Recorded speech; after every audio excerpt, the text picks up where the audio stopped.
বউকে কিন্তু টেক্কা দেওয়া চাই। সে চিন্তা করো না, দেখবে কেমন সব ভারী ভারী গয়না পরে যাই, সবাই হাঁ করে তাকিয়ে থাকবে। তবে তোমার ড্রেসও যেন জেল্লাদার হয়, ইম্পোর্টেড কিছু কিনে নাও না। সে নেব। আর হ্যাঁ, বাড়ির সবাইকে আবার বলতে যেও না তোমার নতুন শাড়ি গয়নার কথা। তোমার তো আবার পেটে কথা থাকে না।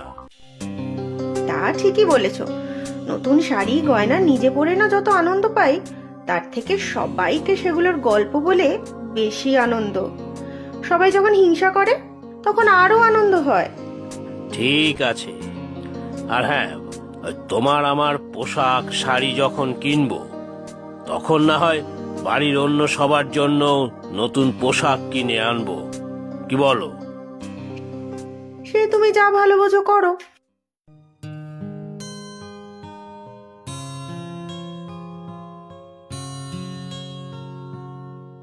এই তো ময়না, তুই এখানে। কি হয়েছে দিদি ভাই, লাগবে কিছু? দেখ তোর জন্য কি এনেছি। আমার জন্য? এই নে শাড়ি, খুব দামি কিন্তু। ও দিদি ভাই, আমার জন্য এত দামি শাড়ি কেন আনলে? আমি তো এত দামি শাড়ি পরি না। সে তো জানি, এত দামি শাড়ি পরলে সাথে অন্য সবও দামি দামি পরতে হয়, না হলে মানায় না। তবে কি বলতো, ছোটবেলা থেকে বড়লোক বাড়িতে মানুষ হয়েছি তো, তাই নজরও অনেক উঁচু। সে তো জানি, কত বড়লোক বাড়ির মেয়ে তুমি। সে ঠিক, আর শুধু বড়লোক বাড়ির মেয়ে নয়, বড়লোকের বউও তো। তুই কি করবি বল, সবই কপাল, অদৃষ্ট। আমার বর বড়লোক, তাই কত দামি উপহার দেয়, আর তোর বর গরিব বলে উপহার দেয় না। না দিদি, আমার বর গরিব বটে, কিন্তু আমাকে খুব ভালোবাসে আর উপহারও দেয়। উপহার দেয় জয়? আশ্চর্য, বলিসনি তো কখনো। বললে তো তুমি হাসতে, উপহাস করতে, কিন্তু সত্যি বলছি দিদি, তার সেই উপহার আমার কাছে খুব দামি। বুঝেছি রে বাবা, তো উপহারটা কি শুনি? শাড়ি নাকি গয়না, নাকি বিদেশ ভ্রমণের টিকিট? ওসব না গো, ওসব না তবে? মালপোয়া।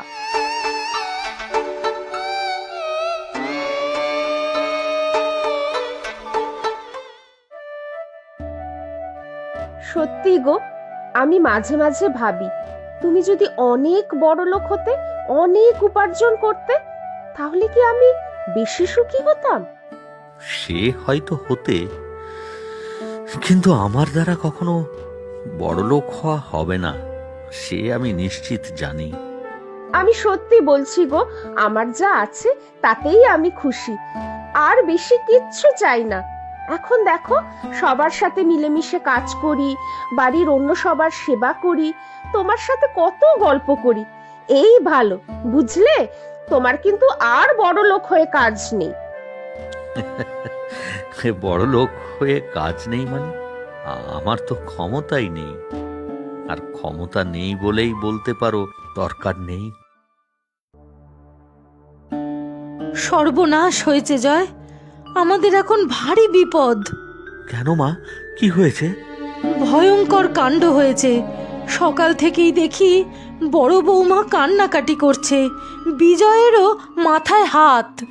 সে কি, আমি জানতে পারলাম না তো। কি হয়েছে মা? দিদি ভাইয়ের শরীর খারাপ নাকি?